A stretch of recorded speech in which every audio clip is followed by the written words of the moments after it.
IMF ने पाकिस्तान के सामने क्या नए मुतालबात रख दिए। IMF ने पाकिस्तान के साथ जारी मुज़ाकरात के दौरान नए मुतालबात रखते हुए कहा कि ग्रेड 17 और इससे ऊपर के आला अफसरान और इनके अहले खाना अपने असासे डिक्लेयर करें। ज़राए के मुताबिक ब्यूरोक्रेसी के बैरून मुल्क असासों की भी तफसीलात मांगी गई हैं। शफाफियत और एहतसाब के लिए इलेक्ट्रॉनिक एसेट्स डिक्लेरेशन सिस्टम कायम करने का भी मुतालबा किया गया। तकनीकी मुज़ाकरात में IMF ने बिजली की तकसीम कार कंपनियों की कारकर्दगी पर अतम एतमाद का इजहार किया और मुतालबा किया कि हुकूमत डिस्कोस से 100% बिल रिकवरी मुमकिन बनाने के लिए सख्त इकदामात ले। IMF ने हुकूमत से 100% बिल की वसूली यकीनी बनाने का मुतालबा किया।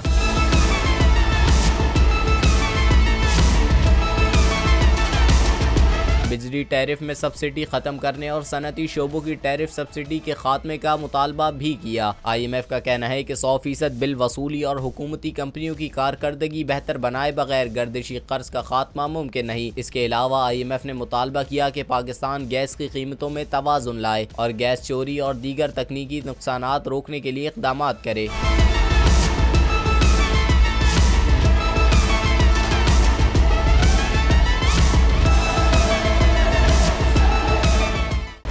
खूने नाहक बहुत पी चुकी ये जमीन, अब कोई दिन में ये खून उगलने को है। खत्म हो जाएगी ये तमाशागरी, वक्त पलटेगा रोजे जजा की तरह। ये जो पेशावर में ताजा लहू है बहा, ये क़यामत करेगा फलक पर बपा। गम की सलमनाक घड़ी में बोल सानह पेशावर में शहीद होने वालों के लवाहिकीन के साथ। सब्सक्राइब करें और बेल दबाएं ताकि कोई खबर रह न जाए।